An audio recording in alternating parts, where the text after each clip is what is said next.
पहले मेरी धड़कन बहुत तेज़ हो गई थी। मैं अस्पताल में गया, डॉक्टर देख के परेशान हो गए कि डॉक्टर जो ईसीजी देख रहा है वो ही परेशान हो रहा है कि खुदावंद ने इस पर कोई मुआवजा कर दिया है।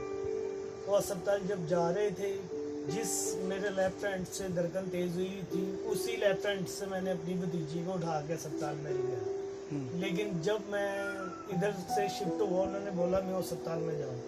उस जगह पे जाकर शिफ्ट हुआ तो उन्होंने ईसीजी देखते साल ही बोला कि इसे आईसीयू में ले जाओ। आईसीयू से वालों ने देख के फौरन देखा कि आईसीयू वालों ने लिटा के ना कोई 7-8 डॉक्टर मेरे ऊपर आके खड़े हो गए। वो ऐसे खड़े हुए, उन्होंने देखा है कि पहले तो वो यही पूछ रहे हैं कि मरीज कौन है ईसीजी देख के।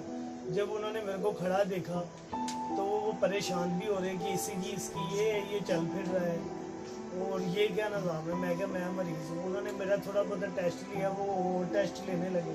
उन्होंने कहा नहीं दिस हो के आप जाएंगे, आप जाके ਹਸਪਤਾਲ ਚ ਪਿਆ ਹੈ, ਅਸੀਂ ਨਾਲ ਬੈਠੇ ਹੈ ਤੋ ਏਸੀ ਘਰ ਦੇ ਪੈਸੇ ਡਾਕਟਰ ਤੇ ਆਪ ਵਿੱਚ ਗੱਲਾਂ ਕਰਨ ਦੇ ਤੇ ਇਹ ਬੜਾ ਖੁਦਾ ਦਾ ਸਾਨ ਹੈ ਕਿ ਬੱਚੇ ਨੂੰ ਇੰਨੀ ਧੜਕਨ ਤੇਜ਼ ਹੈ ਤੇ ਬੱਚਾ ਬਿਲਕੁਲ ਸਹੀ ਹੈ।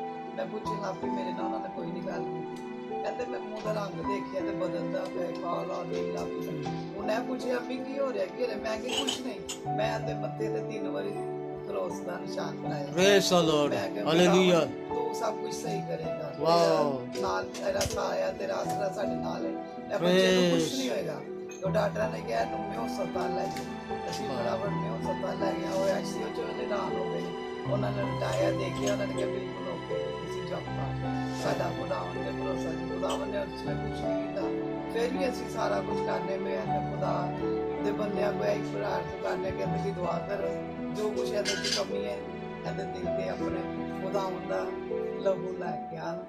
ਉਹਦਾ ਖੁਦਾਵੰਦ ਦਾ ਪਾਕ ਲਹੂ ਇਹਨੇ ਦਿਲ ਨੂੰ ਸਭ ਕੁਝ ਸਹੀ ਕਰ ਦੇ। ਜਦੋਂ ਉਹਦੀਆਂ ਦੀ ਧੜਕਨ ਤੇਜ਼ ਹੋਈ ਹੈ, ਯਿਸੂ ਦੇ ਫਜ਼ਲ ਨਾਲ ਦੁਬਾਰਾ ਨਹੀਂ ਹੋਈ। ਦਵਾਈ ਖਾ ਰਿਹਾ ਹਾਂ ਠੀਕ ਹੈ। ਯਿਸੂ ਇਹਦੀ ਦਵਾਈ ਵੀ ਛਡਾਵੇ, ਸਾਡੀ ਇਹ ਦੁਆ ਵੀ ਯਿਸੂ ਇਹਦੀ ਦਵਾਈ ਵੀ ਛਡਾਵੇ। ਇਹ ਬਿਲਕੁਲ ਆਪਣਾ ਜਿਹੜਾ ਦਿਲ ਹੈ ਨਾ ਬਿਲਕੁਲ ਜਿਹੜਾ ਪਹਿਲੇ ਜਿਸ ਤਰ੍ਹਾਂ ਚੱਲਦਾ ਸੀ ਉਸ ਤਰ੍ਹਾਂ ਹੀ ਚੱਲੇ।